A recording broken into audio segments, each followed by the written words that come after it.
കേട്ടോ, അതുകൊണ്ടാണേ. ഓക്കെ, അപ്പൊ നമുക്ക് നമ്മുടെ ഫസ്റ്റ് ക്ലാസ് ആണ് അല്ലേ നമ്മുടെ. അപ്പൊ നമുക്ക് നമ്മുടെ ക്ലാസ് നമുക്ക് സ്റ്റാർട്ട് ചെയ്യാം. ഞാനാണ് നിങ്ങൾക്ക് ഇംഗ്ലീഷ് എടുക്കുന്നത്. എൻ്റെ പേര് അഞ്ജന എന്നാണ് കേട്ടോ. അപ്പോൾ നിങ്ങൾ ടെക്സ്റ്റ് അല്ലെങ്കിൽ നമ്മുടെ ഈ ഗൈഡാണ് നമ്മൾ ഫോളോ ചെയ്യുന്നത് അല്ലേ. അപ്പൊ നമ്മൾ ഈ ഇതിലുള്ള ഓരോ ചാപ്റ്റേഴ്സ് നമ്മൾ നമ്മുടെ സമ്മറി പറയും. അല്ലെങ്കിൽ നമ്മൾ എന്താണ് ചാപ്റ്ററിലുള്ളത് എന്ന് നമ്മൾ ഡീറ്റെയിൽഡ് ആയിട്ട് പറയും.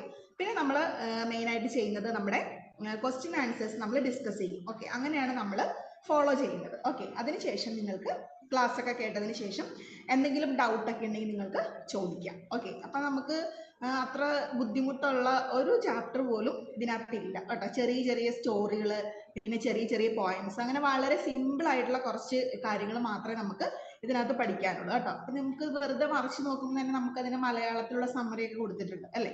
അപ്പം നമുക്കറിയാം വളരെ സിമ്പിൾ ആയിട്ട് നമുക്ക് ഇങ്ങനെ വായിച്ചാൽ മനസ്സിലാകുന്ന രീതിയിലുള്ള ചെറിയ ചെറിയ ചാപ്റ്റേഴ്സ് മാത്രമാണ് ഇതിനകത്തുള്ളൂ. ഓക്കെ, അപ്പം നിങ്ങൾ ഇംഗ്ലീഷ് ആണല്ലോ അങ്ങനെ ഓർത്തൊന്നും ടെൻഷൻ അടിക്കേണ്ട ആവശ്യമില്ല. നമുക്ക് വളരെ കൂളായിട്ട് നമ്മുടെ ഈ ഒരു സബ്ജക്റ്റ് നമുക്ക് ഹാൻഡിൽ ചെയ്യാം. ഓക്കെ, അപ്പൊ പേടിക്കൊന്നും വേണ്ട.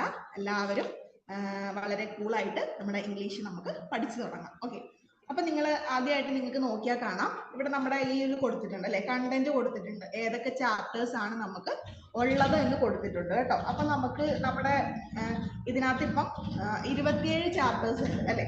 അപ്പൊ ഈ 27 ചാപ്റ്റർ ഉള്ളതില് ഈ 27 ചാപ്റ്ററും നമുക്ക് പഠിക്കാനായിട്ടില്ല. ഓക്കെ, നമുക്ക് ഇത്രയും ചാപ്റ്റേഴ്സ് നമുക്ക് പഠിക്കാൻ ആവശ്യമായിട്ടില്ല. നമുക്ക് വളരെ കുറച്ച് ചാപ്റ്ററുകൾ മാത്രമാണ് നമുക്ക് പഠിക്കാനായിട്ടുള്ളൂ. ഓക്കെ, അപ്പൊ നിങ്ങൾ ഏതൊക്കെ ചാപ്റ്റേഴ്സ് ആണ് എക്സാമിന് വേണ്ടി പഠിക്കേണ്ടതെന്ന് ഞാൻ നിങ്ങളോട് പിന്നീട് പറയാം. ഓക്കെ, അപ്പോൾ നമുക്ക് എടുക്കാനുള്ള ചാപ്റ്റേഴ്സിൽ കുറച്ച് ചാപ്റ്റേഴ്സ് മാത്രമാണ് നമുക്ക് പരീക്ഷയ്ക്കുള്ളൂ. ബാക്കിയുള്ളത് നമുക്ക് ഉള്ള കാര്യങ്ങൾക്ക് വേണ്ടിയുള്ളതാണ് കേട്ടോ. അപ്പൊ എക്സാമിന് വേണ്ടി മാത്രം നമുക്ക് പഠിക്കേണ്ട കുറച്ച് ചാപ്റ്റേഴ്സ് ഉള്ളൂ. അത് ഞാൻ നിങ്ങൾക്ക് അടുത്ത ക്ലാസ്സിൽ നമ്മുടെ സിലബസ് നോക്കിയിട്ട് ഏതൊക്കെ ചാപ്റ്റേഴ്സ് ആണെന്ന് പറഞ്ഞു തരാം. ഓക്കെ, അപ്പോൾ നമുക്ക് നിങ്ങളുടെ ഓൺലൈൻ ക്ലാസ് ആണല്ലോ. ഓക്കെ, അപ്പോൾ അതിന് മുന്നേ ആയിട്ട് നിങ്ങളോടൊരു കാര്യം പറയാനുള്ളത്, എല്ലാവരും ക്ലാസ്സിൽ കയറുമ്പോൾ തന്നെ, ഓക്കെ, ഇന്നിപ്പോൾ നമ്മൾ കുറച്ച് ഡിലേ ആയിട്ടാണ് സ്റ്റാർട്ട് ചെയ്തല്ലേ, എൻ്റെ പ്രോബ്ലം ആണ് കേട്ടോ. എല്ലാവർക്കും സോറി, നിങ്ങൾ കുറച്ച് നേരം വെയിറ്റ് ചെയ്തെന്ന് തോന്നും അല്ലേ. ഓക്കെ, അപ്പം നമ്മൾ ഇനി ക്ലാസ്സിൽ നമ്മൾ കയറുമ്പോൾ നിങ്ങൾ ശ്രദ്ധിക്കേണ്ട ഒരേ ഒരു കാര്യമുണ്ട്. എന്താണെന്ന് പറയട്ടെ. നിങ്ങളുടെ മൈക്ക് ഓഫ് ചെയ്യുക. ഓക്കെ, നിങ്ങളുടെ മൈക്കും വീഡിയോ നിങ്ങൾക്ക് ഓഫ് ചെയ്യാം അല്ലെ. മൈക്കും വീഡിയോയും നിങ്ങൾ ഓഫ് ചെയ്ത് വെക്കുക കേട്ടോ. അതിനുശേഷം മാത്രം നിങ്ങൾ ക്ലാസ്സിൽ കയറുക. കാരണം നമുക്ക് ഈ നെറ്റിൽ ഒരുപാട് പ്രശ്നങ്ങൾ ഉണ്ടാവും അല്ലെ, റേഞ്ചിന്റെ പ്രോബ്ലംസ് ഒക്കെ വരും. അപ്പൊ നമ്മൾ എന്താ ചെയ്യേണ്ടത്, നിങ്ങൾ മൈക്ക് ഓൺ ചെയ്ത് വെച്ചിട്ടുണ്ടെങ്കിൽ നിങ്ങളുടെ അവിടുത്തെ സൗണ്ടും കൂടെ വന്നു കഴിയുമ്പോൾ എനിക്ക് ഭയങ്കര ഡിസ്റ്റർബൻസ് ആയിരിക്കും അല്ലെ. അപ്പൊ നമ്മൾ നിങ്ങളുടെ വീട്ടിലെ ഒച്ചയും വെള്ളമൊക്കെ നമുക്ക് മൈക്കിലൂടെ കേൾക്കാൻ പറ്റും. ഓക്കെ, അപ്പൊ നമുക്ക് ക്ലാസ്സിൽ ഇതിലൊരു ഡിസ്റ്റർബൻസ് ആയിരിക്കും. ഓക്കെ, അപ്പോൾ അതുകൊണ്ട് നിങ്ങൾ ആ ഒരു കാര്യം കറക്റ്റ് ആയിട്ട് ശ്രദ്ധിക്കുക കേട്ടോ. മൈക്കും നിങ്ങളുടെ വീഡിയോയും നിങ്ങൾ ഓഫ് ചെയ്തതിന് ശേഷം നിങ്ങൾ ക്ലാസ്സിൽ അറ്റൻഡ് ചെയ്യുക കേട്ടോ. പിന്നെ നമ്മൾ പറയാനുള്ളത്, എന്തെങ്കിലും ഡൗട്ട് ഒക്കെ ഉണ്ടെങ്കിൽ നിങ്ങൾ നമ്മുടെ ചാറ്റ് ബോക്സിൽ ഇട്ടാൽ മതി. ഓക്കെ, ഇത് മനസ്സിലായില്ലേ എന്നൊക്കെ ഉണ്ടെങ്കിൽ നിങ്ങൾക്ക് ഇടാം. ഓക്കെ, അപ്പം നമ്മൾ മാക്സിമം നമ്മുടെ ക്ലാസ് നടക്കുമ്പോൾ തന്നെ നമുക്ക് അത് റിപ്പീറ്റ് ചെയ്ത് പറയാനാണെങ്കിൽ അങ്ങനെ അത് ക്ലിയർ ചെയ്ത് പോകാം. ഓക്കെ, അപ്പം ഇത്രയും കാര്യങ്ങളാണ് നമ്മുടെ ക്ലാസ്സിനെ കുറിച്ച് നമുക്ക് പറയാനുള്ളത്. ഓക്കെ, അപ്പം നിങ്ങൾ ആദ്യമായിട്ട് നമ്മൾ ഇന്ന് എടുക്കാൻ പോകുന്നത് സ്നേക്ക് ബൈറ്റ് എന്ന് പറഞ്ഞിട്ടുള്ള ഒരു ചാപ്റ്റർ ആണ് കേട്ടോ. ചാപ്റ്റർ 1 ആണ് നമ്മൾ ഇന്ന് എടുക്കാൻ പോകുന്നത്. ഓക്കെ, അപ്പൊ നമുക്ക് ഈ ഒരു ചാപ്റ്റർ നമുക്ക് ചെറിയൊരു സ്റ്റോറിയാണ് കേട്ടോ. അപ്പൊ ഞാൻ ഓൾറെഡി പറഞ്ഞു, നമുക്ക് ചെറിയ കുട്ടികൾക്കൊക്കെ പറഞ്ഞു കൊടുക്കാൻ പറ്റിയ അങ്ങനെ വളരെ സിമ്പിൾ ആയിട്ടുള്ള ഒരു സ്റ്റോറിയാണ് നമ്മൾ ആദ്യമായിട്ട് നോക്കുന്നത് കേട്ടോ. അപ്പൊ നിങ്ങൾക്ക് ഇവിടെ കണ്ടന്റിൽ നോക്കിയാൽ കാണാം, ചാപ്റ്റർ 1 സ്നേക്ക് ബൈറ്റ് എന്ന് പറഞ്ഞു കൊടുത്തിട്ടുണ്ട് അല്ലെ. അപ്പൊ നമുക്ക് ആ ഒരു സ്റ്റോറിയിലേക്ക് വരികയാണെങ്കിൽ, നമ്മള് വീട്ടില് കുട്ടികളൊക്കെ ഉണ്ട് അല്ലെ, എല്ലാവരും കുട്ടികളൊക്കെ ഉള്ള ആൾക്കാരാണ്. അപ്പൊ നമ്മള് ഈ ഒരു സ്റ്റോറിയിൽ പഠിക്കുന്നതും ഇങ്ങനെ ചെറിയൊരു കുട്ടിയുടെ കഥയാണ് കേട്ടോ. ചെറിയൊരു കുട്ടി എന്ന് പറഞ്ഞിട്ടുണ്ടെങ്കിൽ ഒരു 10-12 വയസ്സുള്ള വളരെ നോട്ടിയാണ് അല്ലെ, ഭയങ്കര കുസൃതി, ഭയങ്കര വികൃതിയൊക്കെ കാണിക്കുന്ന ഒരു ചെറിയൊരു പയ്യനെ കുറിച്ചാണ് നമ്മൾ ഈ ഒരു ചാപ്റ്ററിൽ പഠിക്കുന്നത്. ഓക്കെ, അപ്പൊ നിങ്ങൾക്ക് ഈ ഒരു ചാപ്റ്റർ നോക്കിക്കേ, നമുക്ക് ആദ്യമായിട്ട് എന്താണ് ഇതിന്റെ കഥ എന്ന് നമുക്ക് നോക്കാം. ഓക്കെ, ഒരു ചെറിയൊരു സ്റ്റോറിയാണ് നമുക്ക് നോക്കാം. This is a story about a young boy Raja. അപ്പൊ ഞാൻ പറഞ്ഞു ഒരു ചെറിയ കുട്ടിയാന്ന് പറഞ്ഞല്ലോ. അപ്പൊ നമുക്ക് ആ കുട്ടിയുടെ പേര് നമ്മൾ ഓർത്തിരിക്കണം. രാജ എന്നാണ് ഈ കുട്ടിയുടെ പേര്. രാജ എന്ന് പറയുന്ന ഒരു ചെറിയ ആൺകുട്ടിയുടെ കഥയാണ് നമ്മൾ ഈ ഒരു ചാപ്റ്ററിൽ പഠിക്കുന്നത്. He liked to meddle with snakes and bees. അവൻ എന്തായിരുന്നു ഇഷ്ടം? അവന് ഏറ്റവും കൂടുതൽ താല്പര്യം ഉണ്ടായിരുന്നത് ആരോടുകൂടെ കളിക്കാനാണ്? അവന് ചെറിയ ചെറിയ പ്രാണികൾ അല്ലെ, നമ്മുടെ തേനീച്ച, ഈച്ച, അതുപോലെയുള്ള ചെറിയ ചെറിയ പ്രാണികളുടെ കൂടെയും, അതുപോലെ തന്നെ പാമ്പിനെ പിടിക്കുക അല്ലെ, നമ്മുടെ മണ്ണിരനെ പിടിക്കുക, അങ്ങനെ അങ്ങനെ ഭയങ്കര വികൃതിയായിട്ടുള്ള ഒരു ചെറിയ ആൺകുട്ടിയാണ് നമ്മുടെ ഈ രാജ എന്ന് പറയുന്നത്. Okay, one day while he was trying to catch a bee, അങ്ങനെ ഇവൻ ഭയങ്കര വികൃതിയാണല്ലോ. അപ്പൊ ഒരു ദിവസം പതിവ് പോലെ ഇവൻ മുറ്റത്തേക്ക് ഇങ്ങനെ കളിച്ചുകൊണ്ട് നടന്നപ്പം അവൻ അവിടെ ഒരു തേനീച്ചനെ കണ്ടു. അപ്പൊ അവൻ അതിനെ പിടിക്കാൻ വേണ്ടിയിട്ട് അതിന്റെ പുറകെ ഇങ്ങനെ നടക്കുകയാണ് കേട്ടോ. It stung him on his finger. അപ്പൊ പെട്ടെന്നാണ് അത് സംഭവിച്ചത്. എന്ത് പറ്റി? തേനീച്ചനൊക്കെ പിടിക്കാൻ ഞാൻ അറിയാലോ അല്ലെ, അത് നമ്മളെ തിരിച്ചു കൊത്തും. അപ്പൊ ഈ തേനീച്ച അവന്റെ കയ്യിൽ ആഞ്ഞൊന്ന് കൊത്തി. His grand parents thought it was A snake. അപ്പൊ ഇവന്റെ മുത്തശ്ശൻ നോക്കുമ്പം ഇവൻ കുറച്ചു നേരം മുമ്പ് ഒരു പൊത്തിലൊക്കെ പോയി കൈയിടുന്നുണ്ടായിരുന്നു അല്ലെ, മുറ്റത്ത് ചെറിയ മാളങ്ങളൊക്കെ ഉണ്ടാവും അല്ലെ, അപ്പൊ അവൻ അതിലൊക്കെ പോയി കൈയിടുന്നത് ഇവന്റെ മുത്തശ്ശൻ നേരത്തെ കണ്ടിട്ടുണ്ടായിരുന്നു. അപ്പൊ ഈ കുട്ടി ഈ തേനീച്ച കടിച്ചെന്നും പറഞ്ഞ് ഉറക്കെ കിടന്ന് കരയാൻ തുടങ്ങിയപ്പോഴത്തേനും നമ്മുടെ മുത്തശ്ശൻ വിചാരിക്കുകയാണ്, അയ്യോ എന്റെ കുട്ടീനെ എന്താ കടിച്ചത്, പാമ്പാണോ എന്ന് പറഞ്ഞിട്ട് മുത്തശ്ശൻ പെട്ടെന്ന് പേടിച്ച് നിലവിളിക്കുകയാണ് ചെയ്യുന്നത് കേട്ടോ. കാരണം അവനോട് ചോദിക്കുന്നൊന്നുമില്ല,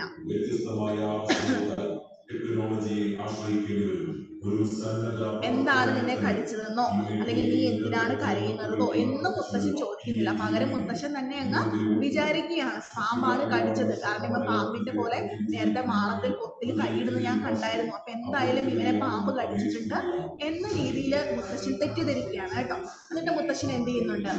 The boy wanted to tell the man that it was a bee sting. അപ്പൊ മുത്തശ്ശനോട് ഈ രാജയ്ക്ക് പറയണമെന്നുണ്ട്, മുത്തശ്ശൻ പേടിക്കണ്ട, എന്നെ ഒരു ഈച്ചയാണ് അല്ലെ, തേനീച്ചയാണ് കടിച്ചിരിക്കുന്നത്, അത് കുഴപ്പമൊന്നും ഇല്ല എന്നൊക്കെ പറയണമെന്നുണ്ട്. പക്ഷെ ഈ രാജ എന്ത് ചെയ്യുന്നുണ്ട്?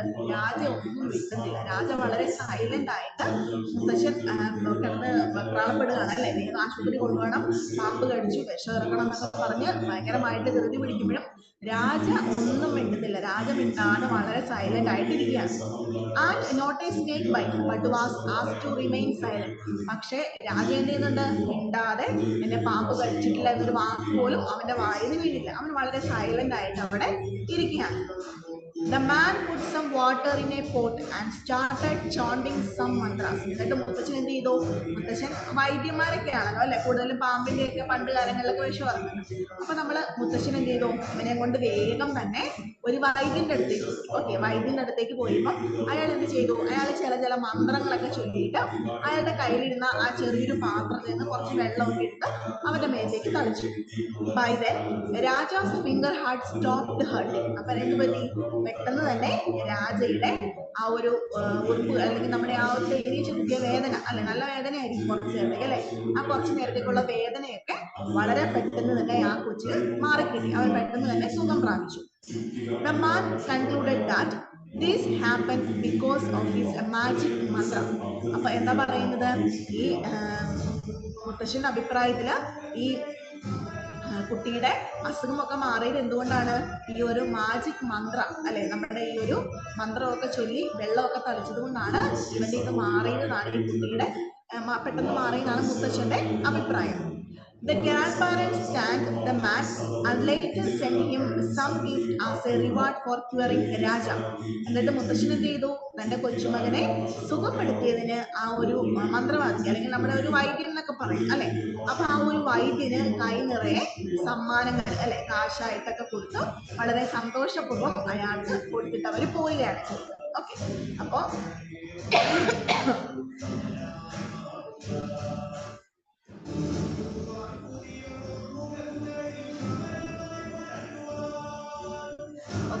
അപ്പൊ വളരെ ചെറിയൊരു കഥയാണ് അല്ലെ. ഒരു കുട്ടീനെ ഒരു ഈച്ച കുത്തി അല്ലെ, ഒരു തേനീച്ച കുത്തി. പക്ഷെ അത് മുത്തശ്ശൻ അത് പാമ്പാണ് തെറ്റിദ്ധരിച്ചുകൊണ്ട് വളരെയധികം വിഷമിക്കുകയും വെപ്രാളപ്പെടുകയും ചെയ്യും അല്ലെ. പക്ഷെ ഈ കുട്ടി അവനെ പാമ്പ് കടിച്ചിട്ടില്ല എന്നൊരു കാര്യം അവൻ പറയുന്നില്ല. അവൻ വളരെ സൈലന്റ് ആയിട്ട് ഇരിക്കുകയാണ് ചെയ്യുന്നത് അല്ലെ. അപ്പൊ അങ്ങനെ ഇരുന്ന സന്ദർഭത്തിൽ അവരൊരു വൈദ്യന്റെ അടുത്ത് പോകുന്നു. അയാൾ പെട്ടെന്ന് കുറച്ച് മന്ത്രമൊക്കെ ചെല്ലുമ്പോഴത്തേക്കും നമ്മുടെ കുട്ടിയുടെ ആ വേദനയൊക്കെ പെട്ടെന്ന് മാറിക്കിട്ടും. അവർ തിരിച്ച് അവരുടെ വീട്ടിലേക്ക് പോകും. ഇതാണ് നമ്മുടെ ഈ ഒരു ചെറിയ ഷോർട്ട് സ്റ്റോറിയിൽ പറഞ്ഞിരിക്കുന്ന കഥ. ഓക്കെ, അപ്പൊ നിങ്ങൾ അവിടെ മലയാളത്തിലും ഇത് കൊടുത്തിട്ടുണ്ട് കണ്ടല്ലോ, മലയാളമായിട്ടും അവിടെ കൊടുത്തിട്ടുണ്ട്. അപ്പൊ നിങ്ങൾ അതും കൂടെ ഒന്ന് വായിച്ചു നോക്കണം കേട്ടോ. നമുക്ക് ഒരു പാടുമില്ല, കാരണം ഒരുപാട് ക്യാരക്ടേഴ്സ് ഓർത്തിരിക്കാനോ അങ്ങനെ ഒന്നുമില്ലാത്ത വളരെ സിമ്പിൾ ആയിട്ടുള്ളൊരു കഥയാണ്. അപ്പൊ നിങ്ങൾ ആ മലയാളവും അതുപോലെ തന്നെ അതിന്റെ ഇംഗ്ലീഷും ഒന്നുകൂടെ വായിച്ചു നോക്കുക. ഓക്കെ, ഒരു ജനപ്രതിനിധി എങ്ങനെ പ്രവർത്തിക്കണമെന്നത് അനുഭവ പരിജ്ഞാനത്തിലൂടെ ആർജിച്ചെടുക്കുവാൻ. അതെ, നിങ്ങൾക്ക് സൗണ്ട് കേൾക്കാൻ പറ്റുന്നുണ്ടോ എനിക്ക് അറിയില്ല, കാരണം ഇവിടെ ഇലക്ഷൻ ഉണ്ട് കേട്ടോ, ഉപതെരഞ്ഞെടുപ്പ് നടക്കുന്നുണ്ട്. ഞങ്ങളുടെ വാർഡിലൊരു മെമ്പറിന് പകരമായിട്ട് തെരഞ്ഞെടുപ്പ്, അതുകൊണ്ട് അവരുടെ അനൗൺസ്മെന്റും കാര്യങ്ങളൊക്കെ ആയിട്ട് വീടിന്റെ ഫ്രണ്ടിൽ തന്നെ വന്നിരുന്ന് കുറെ നേരമായിട്ട് അവർ പ്രസംഗിക്കുകയും മറ്റേ പാട്ട് വെക്കുകയൊക്കെ ചെയ്തിട്ടുണ്ട്. അതുകൊണ്ട് എനിക്ക് തോന്നുന്നു നിങ്ങൾക്കൊന്നും കേൾക്കാൻ പറ്റുന്നില്ല എന്ന് തോന്നുന്നു. എനിക്ക് തന്നെ നല്ല സൗണ്ടായിട്ട് ഞാൻ പറയുന്ന പോലെ കേൾക്കാൻ പറ്റുന്നില്ല കേട്ടോ. ഒരു 2 മിനിറ്റ്സ് ഒന്ന് ക്ഷമിക്കണം കേട്ടോ. അവരൊന്ന് പോകട്ടെ, കാരണം അവർ ഭയങ്കര മൈക്കൊക്കെ വെച്ചിട്ട് ഭയങ്കര അനൗൺസ്മെന്റാണ്, നല്ല സൗണ്ട് ഉണ്ട്, അതുകൊണ്ടാണേ. കോവിഡ് മഹാമാരി കാലത്തോ രോഗബാധിതരായി ഒറ്റപ്പെട്ട അനേകം കുടുംബങ്ങൾക്ക് മരുന്നും ഭക്ഷണവും എത്തിച്ചു നൽകാൻ വേണ്ടി നിന്ന് പ്രവർത്തിച്ച ജനസേവനം മുഖ്യ കർമ്മമേഖലയാക്കിയ നിങ്ങളുടെ വിലയേറിയ സമ്മതിദാനാവകാശം ചുറ്റിക.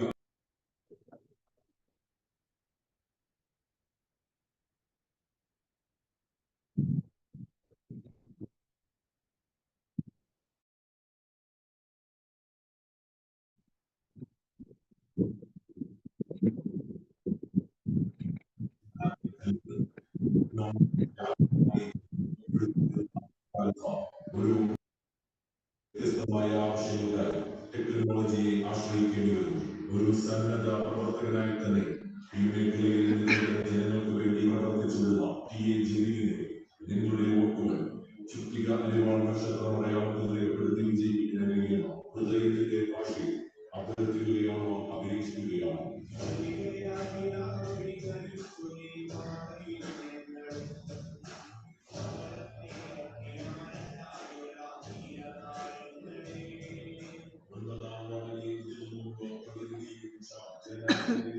ഓക്കെ, അപ്പൊ നിങ്ങള് കേൾക്കുന്നുണ്ടായിരുന്നോ? പറഞ്ഞതൊക്കെ കേട്ടെന്ന് വിചാരിക്കുന്നു കേട്ടോ. നമ്മള് സ്റ്റോറി നമ്മൾ പറഞ്ഞു കഴിഞ്ഞായിരുന്നു. അപ്പൊ നിങ്ങളത് കേട്ടെന്ന് വിചാരിക്കുന്നു. ഇവിടെ മൈക്ക് അനൗൺസ്മെന്റ് ആയതുകൊണ്ട് ഭയങ്കര സൗണ്ട് ആയിരുന്നു കേട്ടോ, അതുകൊണ്ടാണേ. ഓക്കെ, അപ്പൊ നമ്മള് സ്റ്റോറി എന്താണെന്ന് നമ്മൾ പറഞ്ഞു അല്ലെ. ഇനിയിപ്പോ നമുക്ക് അടുത്തതായിട്ട് നിങ്ങൾ ഇതിന്റെ തൊട്ട് പുറകിൽ നോക്കിയാൽ കാണാൻ സാധിക്കും, ഇവിടെ ക്വസ്റ്റ്യൻ ആൻസേഴ്സും അതുപോലെ തന്നെ ന്യൂ വേർഡ്സും കൊടുത്തിട്ടുണ്ട് അല്ലെ. അപ്പൊ നമുക്ക് ആദ്യമായിട്ട് നമ്മുടെ ഈ ന്യൂ വേർഡ്സ് നമുക്കൊന്ന് പരിചയപ്പെടണം. ഓക്കെ, അപ്പൊ നമ്മള് ചില വേർഡ്സുകളൊന്നും നമ്മൾ സ്റ്റോറി പഠിക്കുമ്പോൾ മാത്രം നമ്മൾ അറിയുന്ന കുറച്ച് വാക്കുകൾ ഉണ്ടാവും അല്ലെ, കുറച്ച് പുതിയ വാക്കുകൾ. അപ്പൊ നിങ്ങൾ ഈ പുതിയ വാക്കുകളൊക്കെ നിങ്ങൾ ഉറപ്പായിട്ടും പഠിച്ചിരിക്കണം കേട്ടോ. അതിനാന്ന് വെച്ചാൽ നമ്മൾ ഈ ക്വസ്റ്റ്യൻ ആൻസേഴ്സ് ഒക്കെ എഴുതുമ്പോൾ നമുക്ക് ഇങ്ങനത്തെ വാക്കുകളൊക്കെ വളരെ അത്യാവശ്യമുള്ളതാണ്. ഓക്കെ, അതുകൊണ്ട് നിങ്ങൾ ഈ ഒരു ന്യൂ വേർഡ്സുകൾ നിങ്ങൾ ഉറപ്പായിട്ടും പഠിക്കാനായിട്ട് ശ്രമിക്കുക കേട്ടോ. നമുക്കത് ആവശ്യമുള്ളതാണ്. അറിയാന്ന് വിചാരിച്ചിട്ട് നിങ്ങൾ സ്കിപ്പ് ചെയ്ത് വിടണ്ട, ജസ്റ്റ് ഒന്ന് വായിച്ചു നോക്കുക. അതിന്റെ മലയാളം മീനിങ്ങും അതിന്റെ ഇംഗ്ലീഷ് മീനിങ്ങും നിങ്ങളൊന്ന് പഠിച്ചു വെക്കുക. ഓക്കെ, ഇനി നമുക്ക് അടുത്തായിട്ട് നമ്മുടെ ഈ ക്വസ്റ്റ്യൻ ആൻസേഴ്സ് നമുക്ക് നോക്കാം, അതിന്റെ മീനിങ്ങും നമുക്കൊന്ന് ചെക്ക് ചെയ്യാം. ഓക്കെ, എന്താണ് പറഞ്ഞിട്ടുള്ളത് എന്ന് നോക്കാം. ഓക്കെ, അപ്പൊ ആദ്യമായിട്ടൊരു ക്വസ്റ്റ്യൻ കൊടുത്തിട്ടുണ്ട്, നോക്കിക്കേ.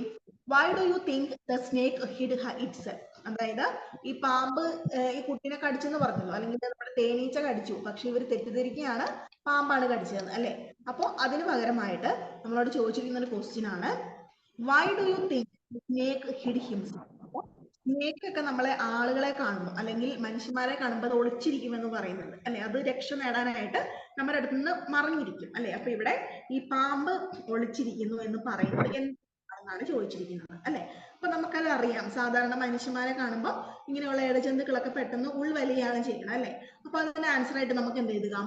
Snake ഹിഡ് itself. ഹിഡ് എന്ന് വെച്ചാൽ എന്താണ്? ഒളിച്ചിരിക്കുക അല്ലെങ്കിൽ മറയുക എന്നാണ് അർത്ഥം കേട്ടോ. Snake ഹിഡ് itself because it was scared of human beings. അതിന്റെ അർത്ഥം എന്താണ്? നമ്മള് മനുഷ്യന്മാരെ പേടിയാണ് അല്ലെ, ഹ്യൂമൻ ബീയിങ്സിനെ പേടിയായതുകൊണ്ടാണ് നമ്മുടെ ഈ ഒരു പാമ്പ് ഒളിച്ചിരിക്കാനായിട്ട്, മാളത്തിൽ കയറി ഒളിക്കാനായിട്ട് ശ്രമിച്ചത്. അടുത്ത ക്വസ്റ്റ്യൻ എന്താണ്? What did Raja do when he saw the snake going into the coconut shell? അല്ലെ, അപ്പൊ ഇവൻ മുറ്റത്ത് കളിച്ചുകൊണ്ടിരിക്കുകയാണെന്ന് പറഞ്ഞു നമ്മളോട് അല്ലെ. രാവിലെ തന്നെ കുറച്ച് വികൃതിയൊക്കെ ആയിട്ട് മുറ്റത്ത് കളിച്ചുകൊണ്ടിരുന്നപ്പോഴാണ് ഈ തേനീച്ചനൊക്കെ കാണുന്നത് അല്ലെ. അപ്പൊ ഈ കുട്ടി ആ സെയിം തന്നെ ഒരു പാമ്പിനെ അവിടെ കാണുന്നുണ്ട്. അപ്പൊ ഈ പാമ്പ് എന്ത് ചെയ്തു? അത് ഒരു കോക്കനട്ട് ഷെൽ, അതായത് നമ്മുടെ ഒരു തേങ്ങയൊക്കെ പൊതിച്ചിട്ട് അതിന്റെ പുറന്തോടൊക്കെ നമ്മൾ എറിഞ്ഞു കളയുമല്ലോ. അപ്പൊ ആ ഒരു തോടിന്റെ ഉള്ളിലേക്ക് കയറി ഒളിച്ചിരുന്നു എന്നാണ് കുട്ടി കാണുന്നത് അല്ലെ. അപ്പൊ എന്താണ് കണ്ടത്? Raja put a stone on the mouth of the coconut shell to close it. അപ്പൊ ഇവൻ ഭയങ്കര വികൃതി ആയതുകൊണ്ട് ഇവൻ എന്ത് ചെയ്തു? ആ പാമ്പ് കയറി പോയി എന്ന് വിചാരിക്കുന്ന ആ ഒരു പൊത്തിനകത്തേക്ക് അല്ലെ, ആ ഒരു കോക്കനട്ട് ഷെല്ല്, നമ്മുടെ പുറന്തോടൊക്കെ, നമ്മുടെ തേങ്ങയുടെ പുറന്തോടൊക്കെ കിടക്കുന്ന ആ ഒരു മാളത്തിന്റെ അകത്തേക്ക് ഇവൻ എന്ത് തിരിച്ചിരിക്കാൻ വേണ്ടിയിട്ട് ഒരു കല്ലെടുത്ത് ആ ഒരു മാളം അടച്ചു വെക്കുകയാണ് ചെയ്യുന്നത്. ഓക്കെ, അപ്പൊ ആ കുട്ടിയുടെ ഒരു വികൃതി നമുക്ക് മനസ്സിലാക്കാമല്ലോ അല്ലെ. അടുത്ത നോക്കിക്കേ, why was grand mother shocked? എന്തുകൊണ്ടാണ് ഗ്രാൻഡ് മദർ ഷോക്ക്ഡ് ആയി മാറിയത്? ഗ്രാൻഡ് മദർ വളരെ പേടിച്ചു അല്ലെ. എന്തുകൊണ്ടാണ് പേടിച്ചത്? ഹൗ ഡിഡ് എങ്ങനെ കുട്ടിയെ എന്ന് പറഞ്ഞ് മുത്തശ്ശി പറഞ്ഞപ്പോൾ അതിനോട് റിയാക്ട് ചെയ്തു. എന്തായിരുന്നു പ്രതികരണം? എന്തായിരുന്നു? Raja's grandmother was shocked. രാജയുടെ ഗ്രാൻഡ് മദർ വളരെയധികം പേടിച്ചു. എന്തുകൊണ്ടാണ്? To hear that Raja had brought home a snake and cried for help. എന്തിനാണ്? രാജ ഒരു പാമ്പിനെ വീട്ടിലേക്ക് കൊണ്ടുവന്നു അല്ലെ, അല്ലെങ്കിൽ ആ മുറ്റത്ത് ആ പാമ്പിനെ കണ്ടു. അതുകൊണ്ട് അവര് പെട്ടെന്ന് പേടിച്ച് നിലവിളിച്ചു. അപ്പൊ ഇവര് എന്ത് വിചാരിച്ചു? ആ മുറ്റത്ത് കണ്ട ആ ഒരു പാമ്പ് തന്നെയാണ് കുട്ടിയെ കടിച്ചിരിക്കുന്നത് എന്ന് അവരും തെറ്റിദ്ധരിച്ചു. അടുത്ത ക്വസ്റ്റ്യൻ നോക്കിക്കേ, imagine you are Rajas grand father. ഇനി നിങ്ങളാണ് ഈ രാജ എന്ന് പറയുന്ന കുട്ടിയുടെ ഗ്രാൻഡ് ഫാദർ എന്ന് വിചാരിക്കുക. Raja brings home a snake. Raja വീട്ടിലേക്ക് ഒരു പാമ്പിനെ കൊണ്ടുവരികയാണെന്ന് വിചാരിക്കുക. How do you think you would react? നിങ്ങൾ എങ്ങനെയായിരിക്കും ആ ഒരു സിറ്റുവേഷനോട് പ്രതികരിക്കുക? എന്ത് പ്രതികരണമാണ് നമ്മുടെ ഭാഗത്ത് നിന്ന് ഉണ്ടാവുക? എന്തായിരിക്കും? എന്താണ് ആൻസർ എഴുതേണ്ടത്? If I was Raja's grandfather അല്ലെ, ഞാൻ രാജയുടെ ഗ്രാൻഡ് ഫാദർ ആയിരുന്നെങ്കിൽ, ഞാൻ രാജയുടെ മുത്തശ്ശനാണെങ്കിൽ, I would have warned him not to repeat. ഞാൻ അവനെ വാൺ ചെയ്യും അല്ലെ, ഞാൻ അവനൊരു ഉപദേശം കൊടുക്കും. എന്താണ്? ഇനി ഒരിക്കലും ഇങ്ങനെ റിപ്പീറ്റ് ചെയ്യരുത് എന്ന് അവനോട് പറയും. ഇനി മേലാൽ ഇങ്ങനെയുള്ള സാധനങ്ങളെയൊന്നും വീട്ടിലേക്ക് കൊണ്ടുവരരുത് എന്ന് ഞാൻ പറയും. പിന്നെ എന്താണ്? Such things in future because snakes R dangerous. എന്താണ്? അത് വളരെ അപകടം പിടിച്ച ഒരു കാര്യമാണ്, അതുകൊണ്ട് അങ്ങനെയൊന്നും ചെയ്യരുത് എന്ന് ഞാൻ അവനോട് ഉപദേശം കൊടുക്കുമെന്നാണ് നമ്മുടെ ആൻസർ ആയിട്ട് വരേണ്ടത്. ഓക്കെ, ഇനി അടുത്ത ക്വസ്റ്റ്യൻ നോക്കിക്കേ, say whether the following statements are true or false. ഇവിടെ ശരിയാണോ തെറ്റാണോ എന്ന് ചോദിച്ചിട്ടുണ്ട് അല്ലെ. ഒന്നാമത്തെ ഒരു സ്റ്റേറ്റ്മെന്റ്, അതായത് നമ്മുടെ കഥ വായിച്ചു കഴിയുമ്പോൾ നമുക്ക് നമ്മുടെ സ്റ്റോറി നല്ലപോലെ മനസ്സിലായിട്ടുണ്ടോ എന്ന് അറിയുന്നതിന് വേണ്ടിയിട്ടാണ് ഇങ്ങനത്തെ ട്രൂ ഓർ ഫോൾസ് ക്വസ്റ്റ്യൻസ് നമുക്ക് തരിക. ഓക്കെ, അപ്പൊ ഇത് വായിച്ചു കഴിയുമ്പോൾ നമുക്ക് മനസ്സിലാക്കാൻ പറ്റും കറക്റ്റ് ആണോ, അത് പറയുന്ന സ്റ്റോറിയിലുള്ള കാര്യമാണോ ഇവിടെ പറയുന്നത് നമ്മൾ അറിയണം. ഓക്കെ, അപ്പൊ നമ്മുടെ സ്റ്റോറിയിലുള്ള കുറച്ച് കാര്യങ്ങൾ തന്നെയാണ് ഇവിടെ കൊടുത്തിട്ട് നമുക്ക് നോക്കാം. The snake ഹിഡ് under A stone അല്ലെ, സ്നേക്ക് ഒരു കല്ലിന്റെ അടിയിൽ കയറി ഒളിച്ചു എന്നാണ് പറയുന്നത് അല്ലെ. കല്ലിന്റെ അടിയിലാണ് ഒളിച്ചത്? അല്ല, പിന്നെ എവിടെയാണ്? ഒരു കോക്കനട്ട് ഷെല്ലിന്റെ ഉള്ളിലാണ് ഒളിച്ചത് അല്ലെ. അപ്പൊ ആ സ്റ്റേറ്റ്മെന്റ് എന്താണ്? തെറ്റാണ് അല്ലെ, അത് സ്റ്റോറിയിൽ പറഞ്ഞിട്ടുള്ള കാര്യമല്ല. അപ്പൊ നമുക്ക് എന്ത് പറയാം? ആ ഒരു സെന്റൻസ് തെറ്റാണ്, അത് ഫോൾസ് എന്ന് എഫ് എന്ന ഒരു ലെറ്ററും കൊണ്ട് നമുക്ക് സൂചിപ്പിക്കാം. ഓക്കെ, ഇനി അടുത്തത് നോക്കിക്കേ, Raja was very excited to see the snake. രാജയ്ക്ക് വളരെ ഉത്സാഹമായി ആ ഒരു സ്നേക്കിനെ കാണാനായിട്ട് അല്ലെ. ആണ്, അതൊരു ശരിയല്ലേ? അതെ, അതുകൊണ്ടാണ് എന്ത് ചെയ്ത് അവൻ ആ പാമ്പ് കോക്കനട്ട് ഷെല്ലിന്റെ ഉള്ളിലേക്ക് കയറി പോയപ്പോൾ ആ ഒരു എന്താണ് കല്ല് വെച്ചിട്ട് അടച്ചതെന്ന് സ്റ്റോറിയിൽ പറയുന്നത്. ഓക്കെ, ഇനി അടുത്തത് നോക്കിക്കേ, Raja's grandparents very worried to see the coconut shell with the snake in it അല്ലെ. രാജയുടെ ഗ്രാൻഡ് പാരന്റ്സിന് വളരെയധികം ടെൻഷൻ ഉണ്ടായിരുന്നു, അവിടെ ഒരു പാമ്പുണ്ട് എന്ന് അവർക്ക് ഉറപ്പായിരുന്നു അല്ലെ. ശരിയല്ലേ? അതെ, അതുകൊണ്ടാണ് എന്ത് പറ്റിയത്? ആ ഒരു തേനീച്ച കുത്തിയപ്പോ ഗ്രാൻഡ് പാരന്റ്സ് അവനെ പാമ്പ് കുത്തിയതാണെന്ന് പറഞ്ഞ് പേടിച്ചത്. ഓക്കെ, ഇനി അടുത്തത് നോക്കിക്കേ, the coconut shell broke and the snake crawled away. Coconut shell പൊട്ടിച്ച് നമ്മുടെ പാമ്പ് പുറത്തേക്ക് ഇഴഞ്ഞു വന്നു എന്നാണ് പറയുന്നത് അല്ലെ. അങ്ങനെ ഒരു കാര്യം നമ്മളോട് സ്റ്റോറിയിൽ പറയുന്നില്ല അല്ലെ. പാമ്പ് കോക്കനട്ട് ഷെല്ലിലേക്ക് കയറിപ്പോയി എന്ന് പറഞ്ഞിട്ടുണ്ട്, പുറത്തേക്ക് വന്നു എന്ന് നമ്മളോട് സ്റ്റോറിയിൽ ഒരിടത്തും പറയുന്നില്ല. ഓക്കെ, അപ്പോൾ അത് നമ്മൾ സ്റ്റോറി മനസ്സിലായി ഒന്ന് ചെക്ക് ചെയ്യുന്നതിനുള്ളൊരു സ്റ്റേറ്റ്മെന്റുകളായിരുന്നു കേട്ടോ. ഇനി അടുത്ത നോക്കിയേ, നമ്മളോട് ഇപ്പൊ ഇവിടെ ന്യൂ വേർഡ്സ് നമ്മൾ പഠിക്കാൻ പറഞ്ഞിട്ടുണ്ടായി അല്ലെ. അപ്പൊ ന്യൂ വേർഡ്സ് പഠിക്കുന്നത് എന്തിനാണെന്ന് വെച്ചാൽ ഇവിടെ നമുക്ക് നോക്കിയാൽ അറിയാം, ഇവിടെ മാച്ച് ദ ഫോളോയിങ് ഇവിടെ കൊടുത്തിട്ടുണ്ട് കണ്ടോ. അപ്പോൾ അതിന്റെ എന്താണ് വേർഡിന്റെ മീനിങ്ങിന് ഓപ്പോസിറ്റ് ആയിട്ടുള്ള അല്ലെ എതിരായിട്ടുള്ള കുറച്ച് വാക്കുകളാണ് നമ്മൾ കണ്ടുപിടിക്കേണ്ടത്. ഓക്കെ, അപ്പോൾ വാക്കിന്റെ മീനിങ് എന്താണെന്ന് അറിഞ്ഞാൽ മാത്രമാണ് അതിന്റെ ഓപ്പോസിറ്റ് ആയിട്ട് വരുന്നത് നമുക്ക് കണ്ടുപിടിക്കാനായിട്ട് പറ്റുള്ളൂ അല്ലെ. അപ്പൊ നമുക്ക് നോക്കാം. ക്വൈറ്റ്ലി എന്ന് വെച്ചാൽ എന്താണ്? ക്വൈറ്റ് എന്ന് വെച്ചാൽ ഒട്ടും നിശബ്ദത അല്ലെ, അല്ലെങ്കിൽ സൗണ്ട് ാണ് ക്വൈറ്റ് എന്ന് പറഞ്ഞാൽ അല്ലെ. അപ്പൊ ക്വൈറ്റിന്റെ ഓപ്പോസിറ്റ് എന്തായിരിക്കും? നോയ്സി അല്ലെ, വളരെ സൗണ്ട് ഉണ്ടാക്കുക. അടുത്ത എന്താണ്? സ്ലോലി. സ്ലോലി എന്ന് വെച്ചാൽ എന്താ? പതുക്കെ പതുക്കെ അല്ലെ. അപ്പൊ സ്ലോലിയുടെ ഓപ്പോസിറ്റ് എന്തായിരിക്കും? വളരെ സ്പീഡിൽ. അതിന്റെ അർത്ഥം എന്താണ്? ക്വിക്കിലി അല്ലെ. ക്വിക്കിലി എന്ന് വെച്ചാലാണ് പെട്ടെന്ന് എന്നൊരു അർത്ഥം വരിക. ഓക്കെ, ഇനി അടുത്ത വെന്റ് എന്താണ്? വെന്റ് എന്താ? പോയി അല്ലെ. അപ്പൊ പോയി എന്നതിന് ഓപ്പോസിറ്റ് എന്തായിരിക്കും? വന്നു അല്ലെ. അപ്പൊ എന്താണ്? കേം അല്ലെ, വന്നു അല്ലെങ്കിൽ വരിക. ഇനി അടുത്ത എന്താണ്? ഡേഞ്ചറസ്. ഡേഞ്ചറസ് എന്ന് വെച്ചാൽ എന്താ? വളരെയധികം അപകടം പിടിച്ചത് അല്ലെങ്കിൽ അപകടകാരിയായത് എന്ന് നമുക്ക് പറയാം അല്ലെ. അപ്പൊ ഡേഞ്ചറസിന്റെ ഓപ്പോസിറ്റ് എന്താണ്? ഹാംലെസ് അല്ലെ. ഹാം എന്താണ്? ഉപദ്രവമില്ലാത്ത അല്ലെ, ഒട്ടും ഉപദ്രവകാരി അല്ലാത്തത് നമുക്ക് പറയാം അല്ലെ. അപ്പൊ നിങ്ങൾ ഈ ക്വൈറ്റ്ലി, സ്ലോലി, വെന്റ്, ഡേഞ്ചറസ്, അപ്പൊ ഇതിന്റെ ഇതുപോലെയുള്ള മറ്റു വാക്കുകളുടെയും മലയാളം അർത്ഥം പഠിച്ചു വെക്കുക. എങ്കിൽ മാത്രമാണ് ഇതുപോലെ ഓപ്പോസിറ്റ് ഒക്കെ വന്നിട്ടുണ്ടെങ്കിൽ നമുക്ക് എഴുതാനായിട്ട് പറ്റുള്ളൂ. ഓക്കെ, ഇനി അടുത്ത ക്വസ്റ്റ്യൻ നോക്കിക്കേ. Why did the sting Raja? രാജയെ എന്തുകൊണ്ടാണ് ആ ഒരു തേനീച്ച കുത്തിയത്? എന്തുകൊണ്ടാണ്? Bee stung Raja Raja tried to catch. ഇല്ല, എന്താ?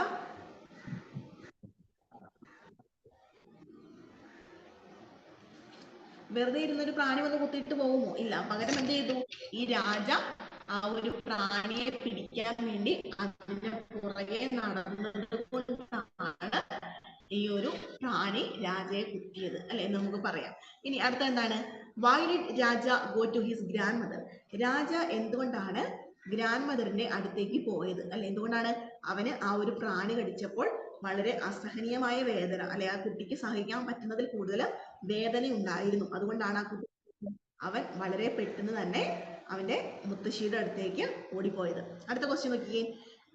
What did his grandmother think അല്ലെ. ഗ്രാൻഡ് മദർ എന്താണ് വിചാരിച്ചിട്ടുണ്ടാവുന്നത്? Why did she think so? അവരെന്തുകൊണ്ടാണ് അങ്ങനെ വിചാരിച്ചത് അല്ലെ. അപ്പൊ ഈ കുട്ടി വളരെയധികം വേദന എടുത്ത് ഒരുപാട് നേരം കരയുന്നതൊക്കെ കണ്ടപ്പോൾ നമ്മുടെ മുത്തശ്ശിക്ക് എന്താണ് തോന്നിയത്? മുത്തശ്ശിക്ക് വളരെയധികം സങ്കടമായി അല്ലെ. അപ്പൊ മുത്തശ്ശി പറയാണ്, grand father thought, grand mother ചിന്തിക്കുകയാണ്, that the snake had bitten Raja because he told her that he had been bitten. അപ്പോൾ മുത്തശ്ശിയും വിചാരിക്കുകയാണ് ഈ പാമ്പ് തന്നെയാണ് ഈ കുട്ടിയെ കടിച്ചിരിക്കുന്നത് അല്ലെ. അപ്പൊ മുത്തശ്ശിയോട് ഇവൻ പറഞ്ഞിട്ടുണ്ടാവും. അതുകൊണ്ട് മുത്തശ്ശിക്ക് വളരെയധികം ടെൻഷനായി. അപ്പൊ എത്രയും പെട്ടെന്ന് വിഷം ഇറക്കണം, അല്ലെങ്കിൽ കുട്ടിയുടെ ജീവൻ അപകടത്തിലാണ് തെറ്റിദ്ധരിക്കുകയാണ് ചെയ്യുന്നത് അല്ലെ. And also had brought home a snake in the morning. അപ്പോൾ അവൻ രാവിലെ മുറ്റത്ത് പാമ്പൊക്കെ ആയിട്ട് കളിക്കുന്നത് മുത്തശ്ശൻ കണ്ടിരുന്നു. അതുകൊണ്ട് കൂടി ഇവർക്ക് ഉറപ്പായിരുന്നു ഒരു പ്രാണിയൊന്നും അല്ല, ഉറപ്പായിട്ടും ഒരു സ്നേക്ക് തന്നെയാണ് ഈ ഒരു കുട്ടിയെ കടിച്ചിരിക്കുന്നതെന്ന് അവർ ഉറപ്പിക്കുകയാണ് ചെയ്യുന്നത്. ഓക്കെ, ഇനി അടുത്തത് നോക്കിക്കേ. State whether the following statements are true or false അല്ലെ. നമ്മളിപ്പോ കുറച്ച് 2-3 സ്റ്റേറ്റ്മെന്റ് കണ്ടു അല്ലെ. സ്റ്റോറിയിലെ പോലെ തന്നെയാണോ എന്ന് അറിയുന്നതിന് വേണ്ടിയിട്ടുള്ള കുറച്ച് സ്റ്റേറ്റ്മെന്റ്സ് നമ്മൾ കണ്ടു അല്ലെ. ഇനി നമുക്ക് ഒരു 5 എണ്ണം കൂടെ അങ്ങനത്തെ തന്നിട്ടുണ്ട്. അത് നമ്മൾ എന്താണ് ചെയ്യേണ്ടത്? ഇത് ശരിയാണോ തെറ്റാണോ എന്ന് നമ്മൾ കണ്ടുപിടിക്കണം അല്ലെ. അപ്പൊ നമുക്ക് സ്റ്റോറി അറിയാമെങ്കിൽ നമുക്ക് ഈ സ്റ്റേറ്റ്മെന്റ് ട്രൂ ആണോ, ശരിയാണോ, ഫോൾസ് ആണോ, അത് തെറ്റാണോ എന്ന് നമുക്ക് കറക്റ്റ് ആയിട്ട് പറയാനായിട്ട് പറ്റും അല്ലെ. അപ്പൊ എന്തൊക്കെ കാര്യങ്ങളാണ് പഠിക്കുന്നത്? Raja's grandfather got very worried to see the blue mark on Raja's finger. എന്താ പറയുന്നത്? ഈ തേനീച്ച കുത്തിയ ആ ഒരു പാട്, കയ്യിൽ എന്തായാലും ഒരു പാട് വീഴുമല്ലോ അല്ലെ. അപ്പൊ ആ ഒരു പാട് കണ്ടപ്പോൾ ഈ സ്നേക്ക് തന്നെയാണ് കടിച്ചിരിക്കുന്നതെന്ന് മുത്തശ്ശൻ ഉറപ്പിക്കുകയും ഒരുപാട് വിഷമിക്കുകയും ചെയ്തു എന്നാണ് പറയുന്നത് അല്ലെ. ആ ഒരു സ്റ്റേറ്റ്മെന്റ് എന്താണ്? കറക്റ്റ് ആണ് അല്ലെ. അതുകൊണ്ട് തന്നെയാണ് മുത്തശ്ശന് വളരെയധികം പേടിയായത്. കയ്യിലെ പാടം കൂടി കണ്ടപ്പോൾ മുത്തശ്ശൻ ഉറപ്പായി ഇത് പാമ്പ് തന്നെയാണ് കടിച്ചിരിക്കുന്നത് അല്ലെ. ഇനി അടുത്ത എന്താണ്? Raja had to run through the paddy field with his grandfather അല്ലെ. രാജയ്ക്ക് ഒരു പാഡി ഫീൽഡ്, അതായത് ഒരു പാടത്തു കൂടി മുത്തശ്ശന്റെ കൂടെ ഓടേണ്ടി വന്നു എന്നാണ് പറയുന്നത് അല്ലെ. ഓടേണ്ടി വന്നു? ഇല്ല, അവര് പാടത്തു കൂടി കളിക്കുന്നതോ മുത്തശ്ശന്റെ കൂടെ നടക്കുന്നതോ ആയിട്ടൊന്നും നമ്മളോട് സ്റ്റോറിയിൽ പറയുന്നില്ല. പകരം എന്താണ് പറഞ്ഞിട്ടുള്ളത്? അവൻ മുറ്റത്തൂടി നടന്ന് ഈ ചേനയും പ്രാണീനെയൊക്കെ പിടിച്ചു എന്ന് മാത്രമാണ് നമ്മളുടെ സ്റ്റോറിയിൽ പറഞ്ഞിട്ടുള്ളത് അല്ലെ. അപ്പൊ സ്റ്റോറിയിൽ ഇല്ലാത്ത കാര്യങ്ങൾ പറഞ്ഞിട്ടുണ്ടെങ്കിൽ നമുക്ക് എന്ത് പറയാം?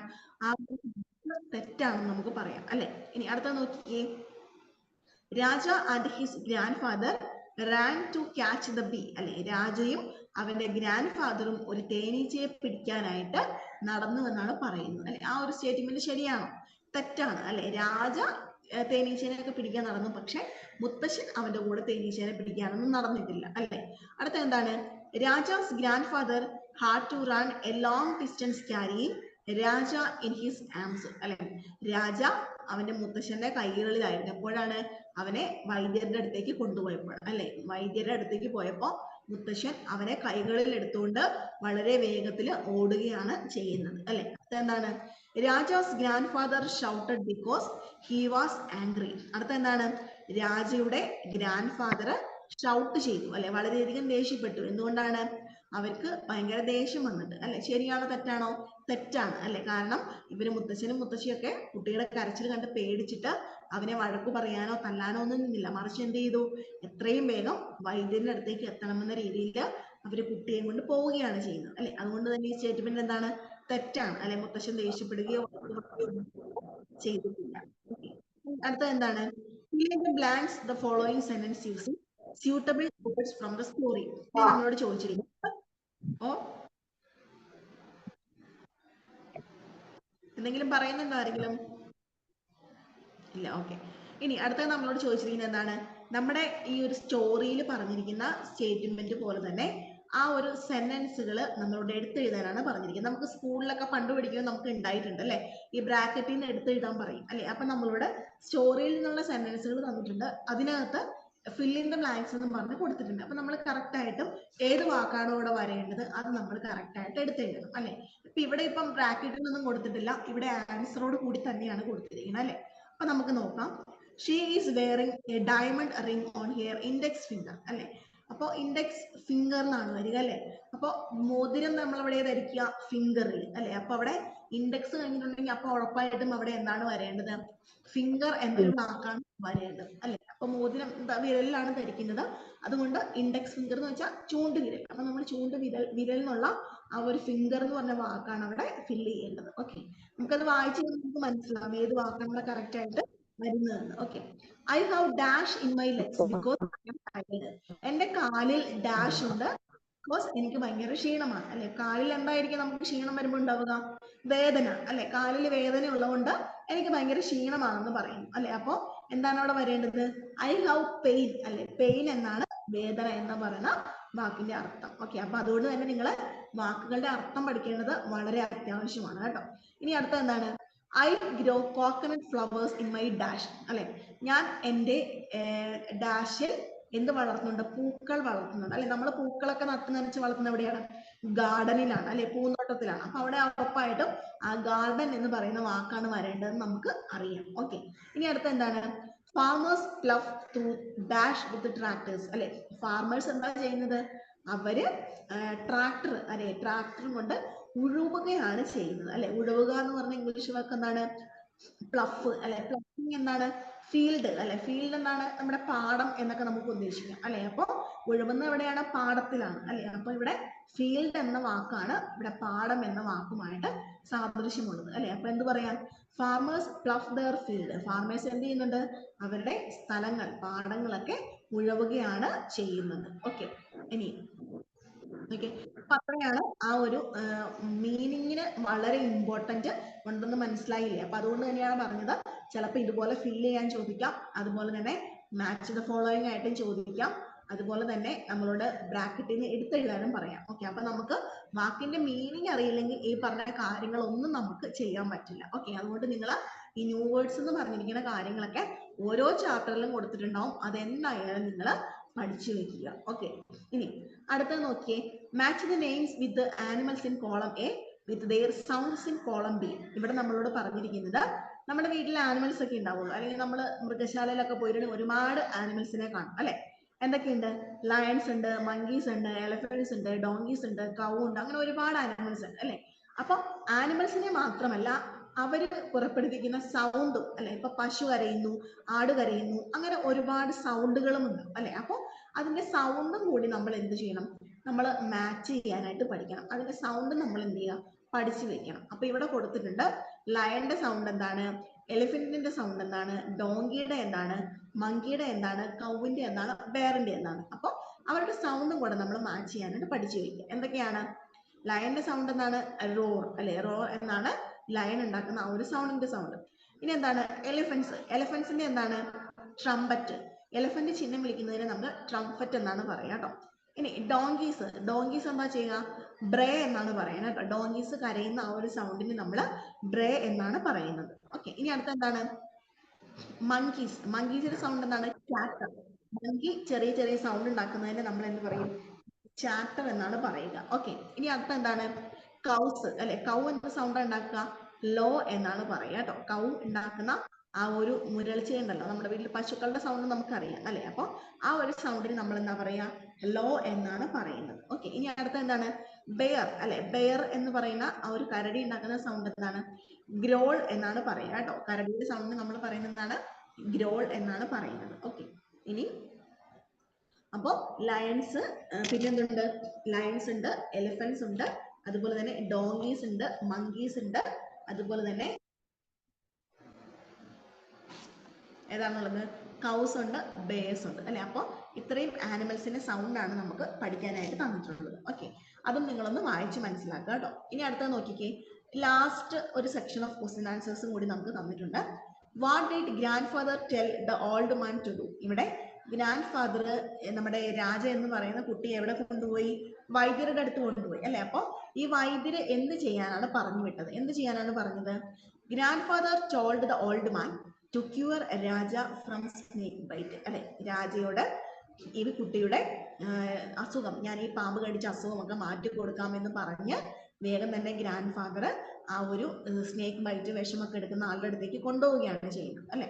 അടുത്ത എന്താണ്, what two things did the old man do. ആ ചെന്നപ്പോൾ ആ ഒരു വൈദ്യര് അല്ലെങ്കിൽ ആ ഒരു ഓൾഡ് മാൻ, വിഷമിറക്കുന്ന ആള് എന്ത് കാര്യങ്ങളൊക്കെയാണ് അവിടെ ചെയ്തത്, എന്ത് കാര്യങ്ങളൊക്കെ ചെയ്തു.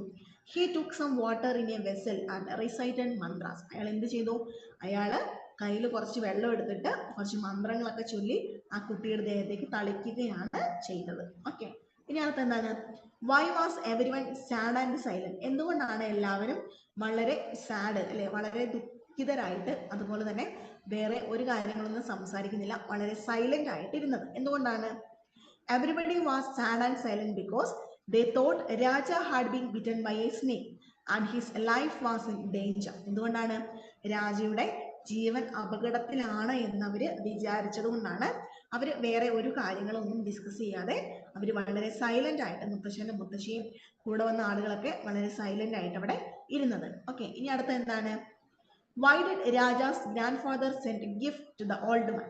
രാജയുടെ ഗ്രാൻഡ് ഫാദർ എന്തുകൊണ്ടാണ് ആ ഒരു ഓൾഡ് മാൻ അല്ലെ, ആ രാജയെ സുഖപ്പെടുത്തിയ ഓൾഡ് മാന് ഗിഫ്റ്റ് ഒക്കെ കൊടുത്ത് അനുഗ്രഹിച്ചത്. എന്തുകൊണ്ടാണ്, grandfather send gift to the old man as a reward for curing Raja. എന്തിനാണ്, രാജയുടെ അസുഖമൊക്കെ മാറ്റി അവനെ നല്ല കുട്ടിയാക്കി പഴയതുപോലെ തിരിച്ചു തന്നു അല്ലെ. വിഷമൊക്കെ ഇറക്കി അവന്റെ വേദനയൊക്കെ കുറച്ച് തന്നതിനാണ് രാജയുടെ മുത്തശ്ശൻ ആ ഒരു ഓൾഡ് മാന് കൈ നിറയെ സമ്മാനങ്ങളൊക്കെ കൊടുത്തത്. ഓക്കെ, ഇനി അടുത്ത എന്താണ്, do you think old man cure Raja, give 2 reasons for your answer അല്ലെ.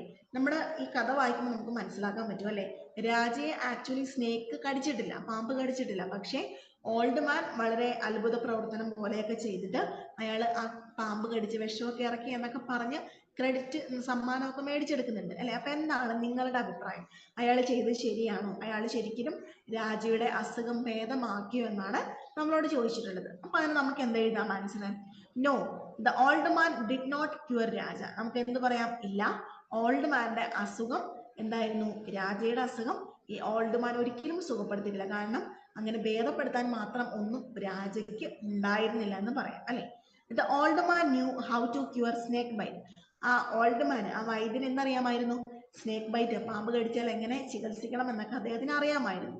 But Raja was not bitten by snake. പക്ഷെ രാജയെ എന്ത് ചെയ്തിട്ടില്ല, ഇവിടെ പാമ്പ് കടിച്ചിട്ടുമില്ല, അവന്റെ ദേഹത്ത് വിഷം ഉണ്ടായിട്ടുമില്ല.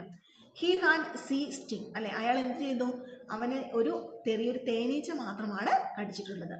And it stopped hurting before the old man washed his finger and gave him water to drink. അപ്പൊ ചെറിയൊരു ഈച്ച മാത്രമാണ് കടിച്ചിട്ടുള്ളത് കൊണ്ട് കുറച്ച് സമയം കഴിഞ്ഞപ്പോൾ ആ ഒരു വേദനയും നീരുമൊക്കെ രാജയുടെ ദേഹത്ത് കുറയുന്നുണ്ടായിരുന്നു അല്ലെ. അപ്പോൾ ഓൾഡ് മാൻ്റെ അടുത്ത് എത്തിയപ്പോഴത്തേനും ആ ഒരു വേദനയൊക്കെ കുറഞ്ഞതുകൊണ്ട് തന്നെ നമുക്ക് പറയാൻ സാധിക്കില്ല രാജയെ പാമ്പ് കടിച്ചു എന്ന് നമുക്ക് പറയാനായിട്ട് സാധിക്കില്ല. ഓക്കെ, ഇനി അടുത്ത എന്താണ്, why do you think Raja's grandfather did not let Raja speak, do you approve Raja's silence. എന്താണ് രാജയുടെ ഒരു സൈലൻസ് അല്ലെ, രാജയുടെ ഗ്രാൻഡ് ഫാദർ ഇത്രയധികം വിഷമിക്കാൻ കാരണം എന്താണ്, രാജയുടെ ഒരു സൈലൻസ് ആണ് അല്ലെ. എന്നെ പാമ്പുകളൊന്നും കടിച്ചിട്ടില്ല എന്നാ കുട്ടി തുറന്നു പറഞ്ഞിരുന്നെങ്കിൽ ആരും ഇത്രയധികം ടെൻഷൻ അടിക്കുന്നില്ലായിരുന്നു അല്ലെ.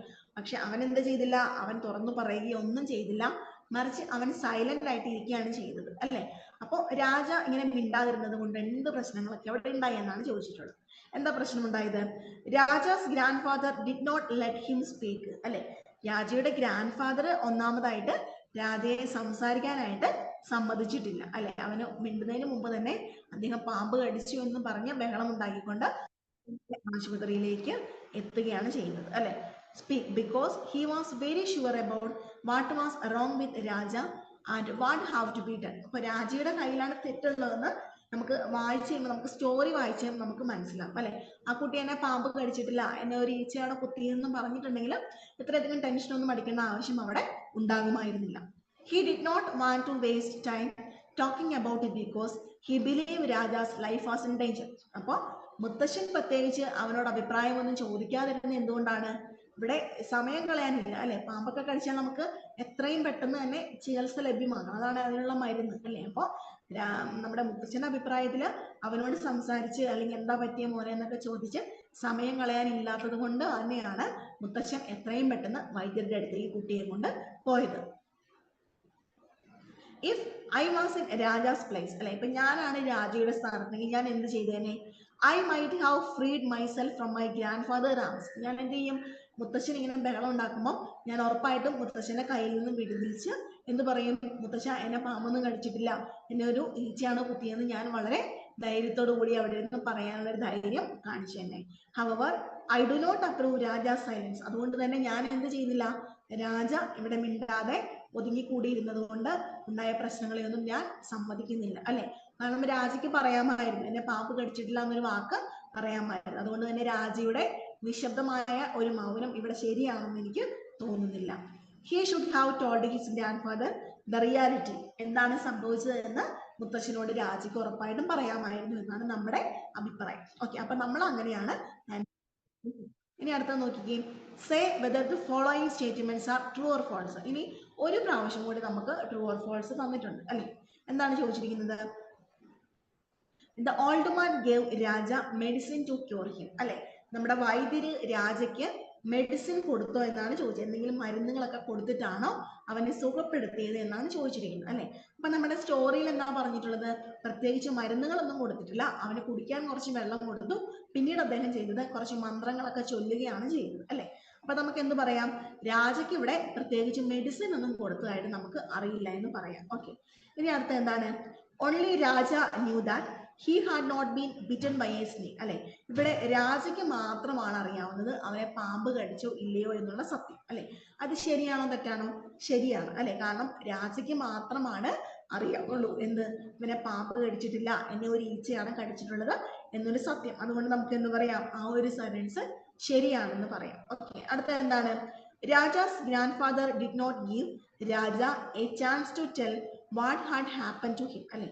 രാജയുടെ മുത്തശ്ശൻ അവനൊരു ചാൻസ് പോലും നൽകിയില്ല അല്ലെ, എന്നെ പാമ്പ് കടിച്ചിട്ടില്ല എന്ന് പറയാനുള്ള ഒരു അവസരം പോലും ആ കുട്ടിക്ക് കൊടുത്തിട്ടില്ല എന്നാണ് പറയുന്നത്. ശരിയാണോ, ശരിയാണ് അല്ലെ. അതിനു മുമ്പ് തന്നെ മുത്തശ്ശൻ പാമ്പ് കടിച്ചു എന്ന് പറഞ്ഞിട്ട് രാജയെ വൈദ്യരുടെ അടുത്തേക്ക് കൊണ്ടുപോവുകയാണ് ചെയ്യുന്നത് അല്ലെ. അപ്പൊ ആ ഒരു സ്റ്റേറ്റ്മെന്റ് ശരിയാണെന്ന് നമുക്ക് പറയാം അല്ലെ. ഇനി അടുത്ത എന്താണ്, after time the pain in Rajas finger stopped അല്ലെ. അപ്പോൾ സമയം കഴിയുന്നോറും രാജയുടെ കയ്യിലെ വേദനയൊക്കെ കുറഞ്ഞുകൊണ്ടിരുന്നു അല്ലെ. പ്രത്യേകിച്ച് മരുന്നൊന്നും കഴിക്കുന്നതിന് മുമ്പ് തന്നെ ഈച്ച കുത്തിയതായതുകൊണ്ട് ആ വേദന പെട്ടെന്ന് തന്നെ കുറഞ്ഞു എന്നാണ് പറയുന്നത് അല്ലെ. അത് ശരിയാണോ തെറ്റാണോ, ശരിയാണ് അല്ലെ. ആ ഒരു സ്റ്റേറ്റ്മെന്റ് ശരിയാണ്.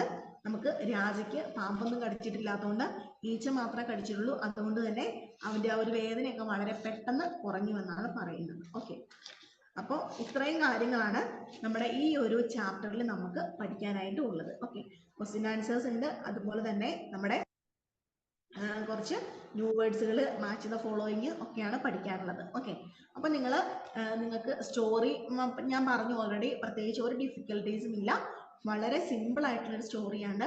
അതുകൊണ്ട് തന്നെ എന്ത് ചെയ്യുക, you should read the story once again. നിങ്ങൾ ഒന്നും കൂടെ ആ സമ്മറി വായിക്കുക.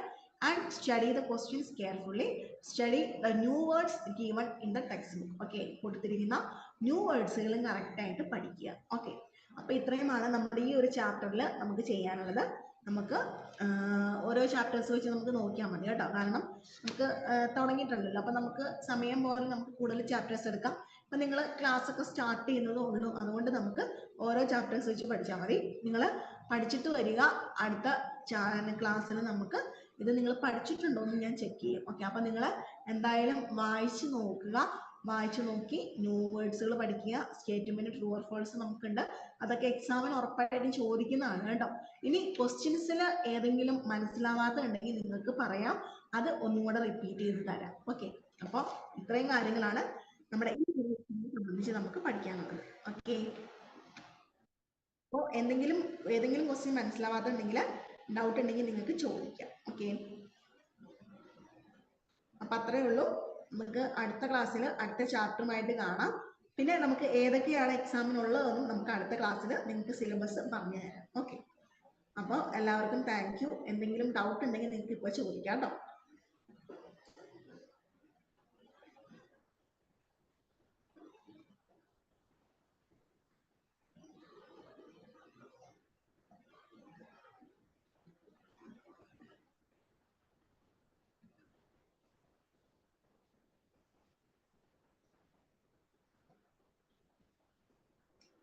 ഓക്കെ, അപ്പോൾ ഡൗട്ട് ഒന്നും ഇല്ലാന്ന് വിചാരിക്കുന്നു. എന്തെങ്കിലും ഡൗട്ട് ഉണ്ടെങ്കിൽ നിങ്ങൾ ചാറ്റ് ബോക്സിൽ എഴുതിയിട്ടാൽ മതി കേട്ടോ. അപ്പോൾ എല്ലാവരും ഒന്നുകൂടെ ടെക്സ്റ്റ് വായിച്ച് നോക്കുക, മനസ്സിലാക്കുക. നമുക്ക് അടുത്ത ക്ലാസ്സിൽ കാണാം.